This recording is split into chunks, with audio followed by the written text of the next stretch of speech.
A raincoat? Doesn't look like it's been used much, even though it rains here pretty often. What waste of nice fabric, eh, Zach?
Hmm?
You found the key. That's the right one?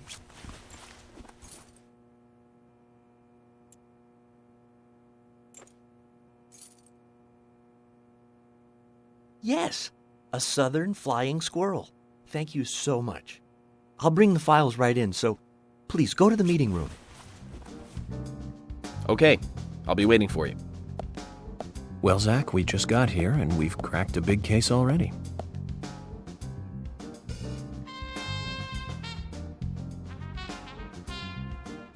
The victim's name was Anna Graham. Age 18, she just recently graduated from high school this year. Her dream was to move out to the city and become a model.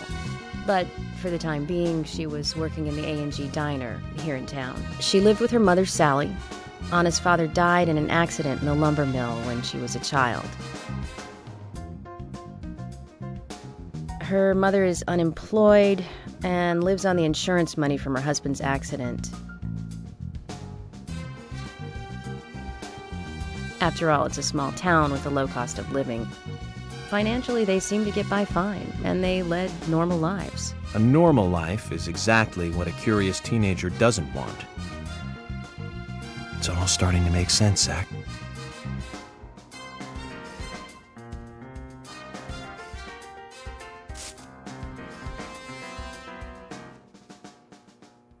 City folk, huh?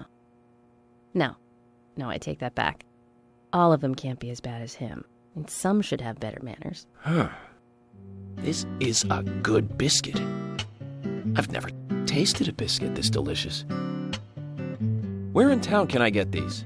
Well, actually, I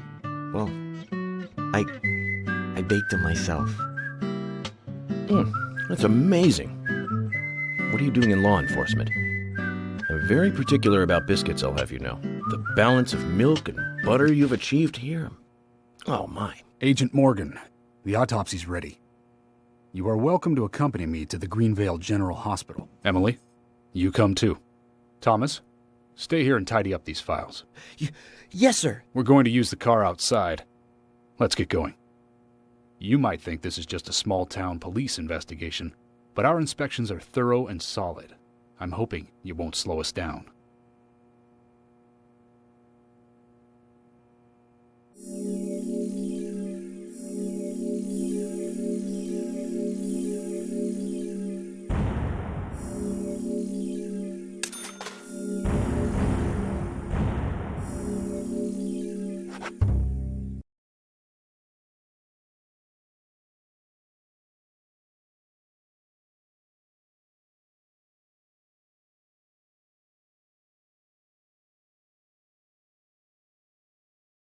The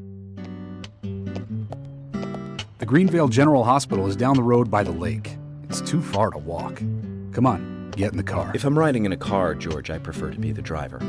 Can you provide a car for me? What are you talking about? You don't even know how to get there. Which is another good reason for me to drive, George. I need to learn my way around town. Oh, man. Very well. Then I'll ride with you. I want to keep an eye on you. Fair enough. Just one thing, Agent Morgan. Your involvement in this case is limited. That means you don't have to learn your way around town. George, we'd better get moving. The hospital closes at 2100.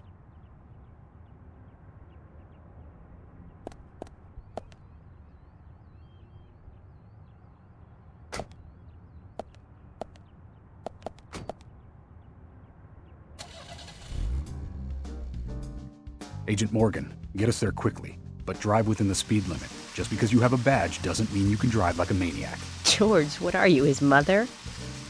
We just need to get the autopsy results. Agent York isn't accustomed to the town yet. Give him a little slack.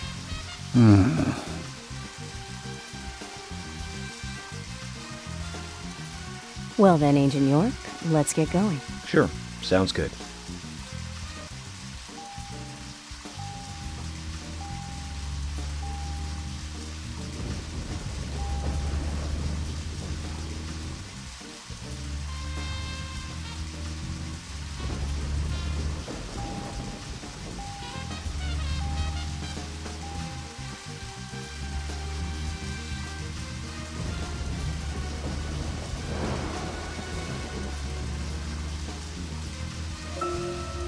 Agent Morgan, I can't help noticing you prefer to work alone. Most of the time, yes. Don't you get lonely, flying all over the country alone? I must say I've never felt lonely. Are you married? Unfortunately, relationships and I are fleeting strangers. I don't get on very well with women, you might be surprised to hear. That's because you're young. You notice things like that at my age. You have to treat women carefully, like a thin crystal wine glass. If you don't, they can cut scars on your face, just like yours, right? George, is this an interrogation? I see you're a seasoned professional. But let's not talk about my scar. It was caused by a problematic woman. Well, she got you good. Terribly good. It'll fade away, and nobody will notice it in a week. A week? It's not that light of a wound. So, Emily, tell me, is there really a need for a full-time sheriff in a small town like this? I'm sure it is small to your city eyes, but any gathering of people leads to all kinds of problems. Fights, runaways, stray pets. You're too fixated on violent crimes. Our job is to guide the people along the correct path, first and foremost. Now, that's what I consider to be my duty as the sheriff of Greenvale. Zach, there he is. The monarch, in all his glory. Kind of makes me glad that I wasn't born here. Did you say something, Agent Morgan? No, nothing, George. I was just reflecting on a little history. Well, we're in the middle of a homicide investigation. Keep your mind on the matter at hand. Okay, which right now is driving.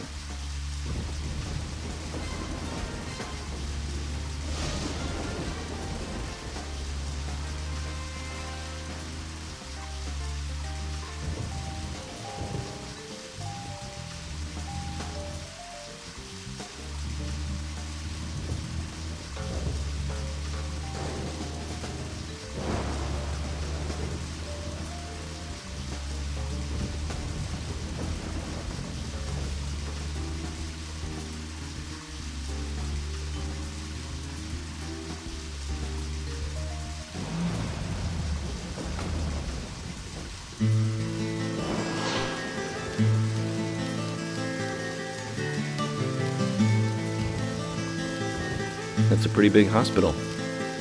I guess they wanted to be ready for a town-wide food poisoning? No, it's another leftover from the town's prosperous slumber days. Hard to imagine now, though, isn't it? My mother always talked about how energetic this town used to be. Almost like a gold rush, she used to say. Impressive. But the hotter the fever, the faster it cools. And so now there's hardly anyone left to use this place. It pains me to watch my hometown lose so many citizens. Beyond your understanding, I'm sure. Yes, I'm sorry to say that it is. Indeed. And that's why this case is our problem. There really isn't any need for you to get too involved.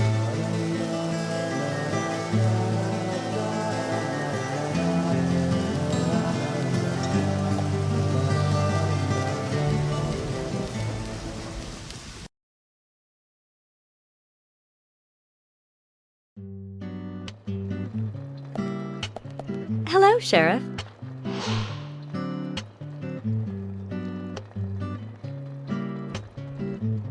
Hi there, Fiona. We're here to see Usha.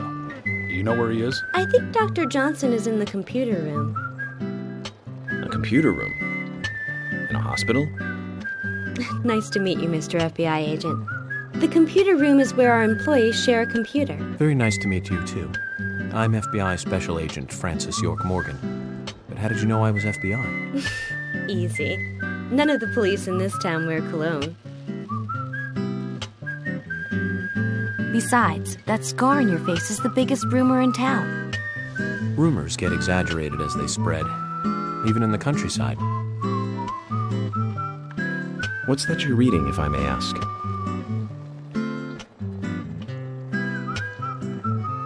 You haven't heard of this yet?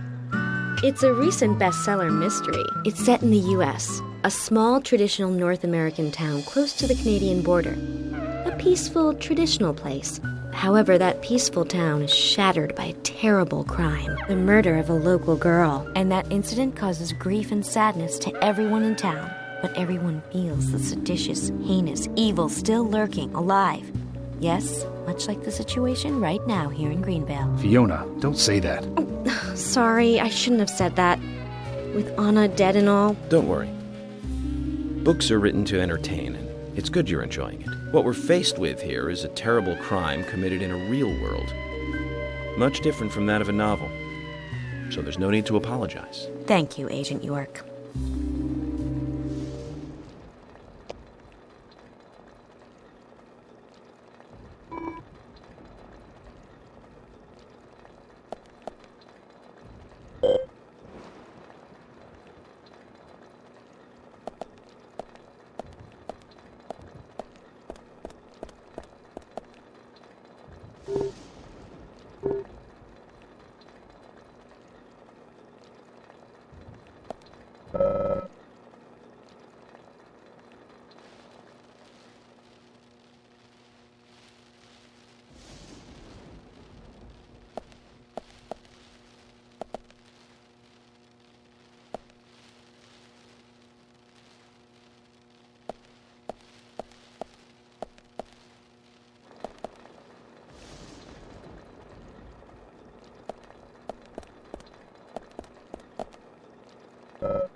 we couldn't find him. Fiona needs to check her information. No, I don't think so. Does the doctor like playing games by any chance? What do you mean? There's a message on the computer, and a card key already set in place. The king passes the rook and meets the bishop. The knight takes a pawn along for the queen. What does that all mean? It's a simple puzzle. Zach, let's take him up on his challenge. You can do this, right?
Zach, something is still missing.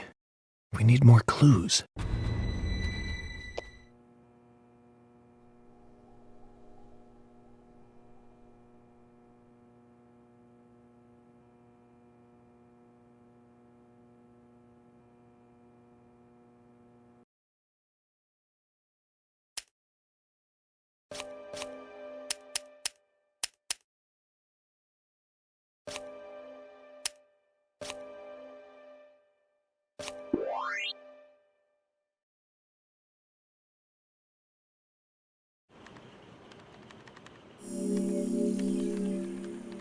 The doctor awaits below with the deceased.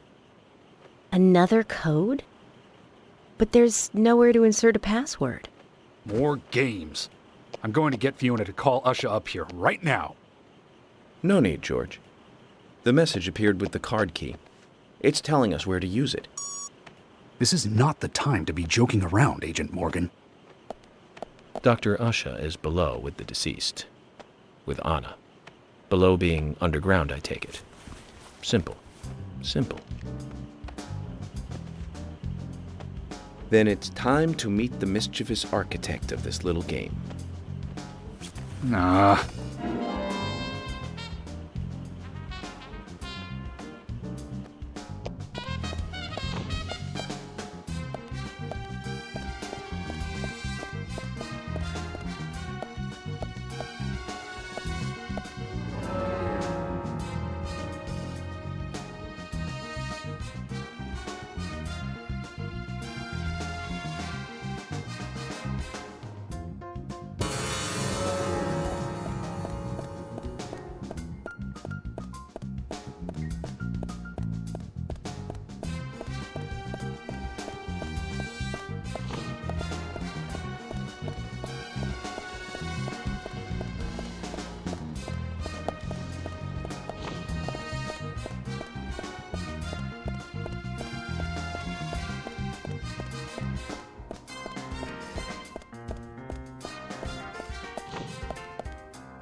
Usha, sorry to keep you waiting.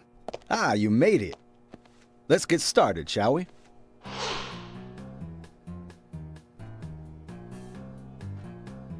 This is Agent Morgan from the FBI. Nice to meet you. I'm Usha Johnson, the doctor in this hospital. FBI Special Agent Francis York Morgan. Please call me York. Everyone calls me that.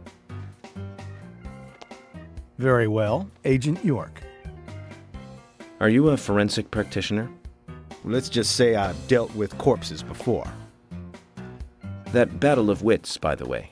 Did you create that yourself? Mm-hmm. I just wanted to see if our FBI agent could handle the task. I see. Well, it was pretty fun. Oh, I'm glad you liked it. We don't have much time. We need those autopsy results.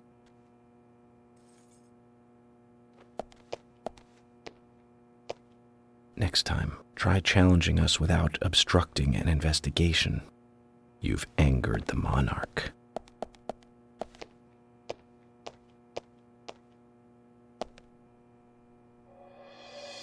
From the onset of rigor mortis, the stiffening of the muscles, the time of death is estimated to be between 20 and 2200 hours. That's still quite early for such a crime to take place. Note that there are 2 exterior wounds, pressure marks around the neck, and a long cut running from chest to abdomen. Blood marks on her right hand tell us she was gripping something round in her right hand.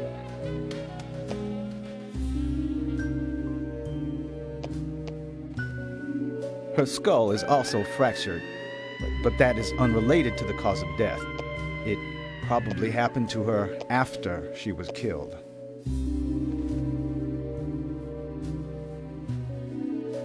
Now, I first thought death by suffocation, due to the marks on her neck.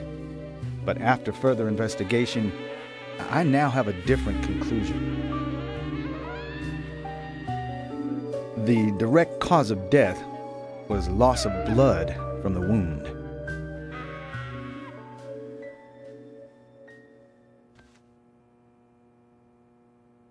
Which means... She was cut up while she was still alive. Yes, a sharp knife was used.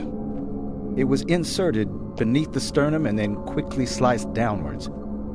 The excessive loss of blood from her internal organs is what actually killed her. Her nails are clean, and with no skin cells from the attacker. She also doesn't appear to have been bound nor badly beaten. She was apparently killed without resistance. The most tragic thing, however, was that she was unable to speak her story to anyone who could hear her cries.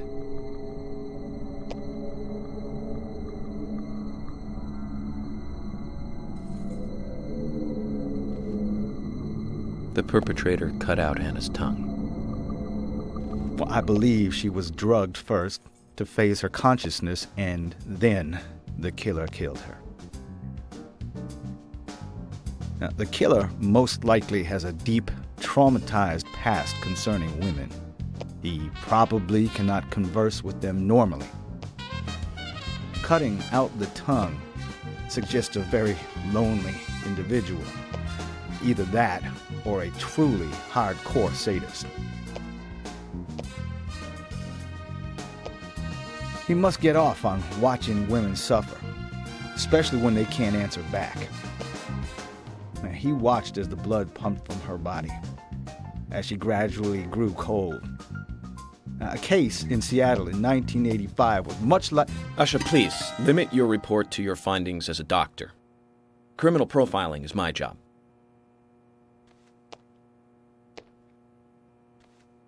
You're wrong, also. Anna died fully, deeply, painfully aware of what was happening to her.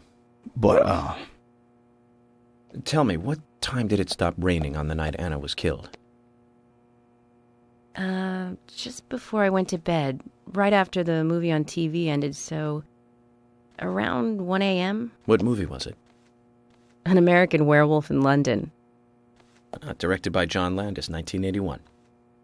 So the rain stopped, accompanied by the ending song, Blue Moon. George, would you mind if I examined Anna myself? What more do you hope to find? I'm sure I mentioned that I have a personal interest in cases like these.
From her lack of resistance, I'd say that Anna's injuries happened very quickly. Unable to speak, she was then left to cry herself to death. Zach, it's all starting to come together. The perpetrator stayed with her for at least 2 hours until it stopped raining. At the estimated time of her death, it was still raining, but you can still see tear marks on her cheeks. That means she was killed under a roof somewhere. She was then carried into the woods after it stopped raining. There's one other thing. Her tongue was removed with a very blunt knife. In fact, it's more likely it was simply chopped off. Asha, are you a passionate man? Well, not particularly, but I am man enough should the moment call for it. George, how about you? I'm very passionate. Yes. Especially when it comes to women. But I don't see what that has to do with anything. George, the perpetrator, is just like you. He's passionate about women. He's a passionate kisser. This was a kiss of death. The perpetrator bit off Anna's tongue. We'll never get a dental print from a wound like this. But this is still a big lead.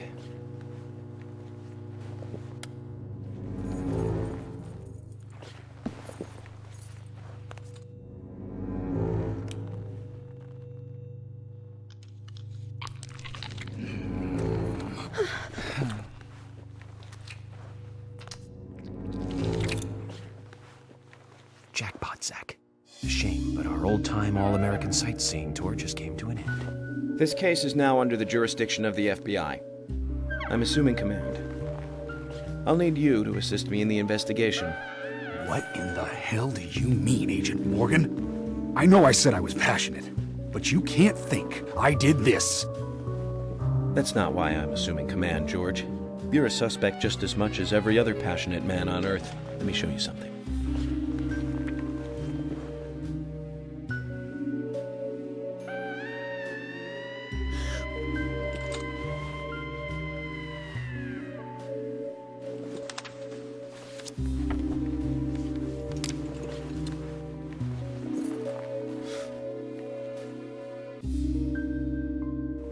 There you go. Amazing, huh? I'm sure you have a lot of questions, but most of the details are top secret. George, Emily, we should be going. No need to stay here any longer. Okay. I have to sign the release. Just give me a moment. Very well. I'll go on ahead. I can't take it any longer down here.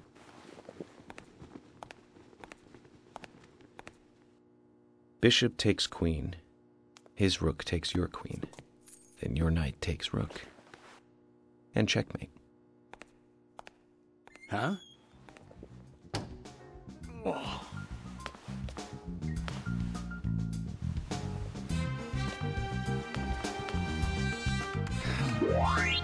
My first victory in the Grandmaster ranking.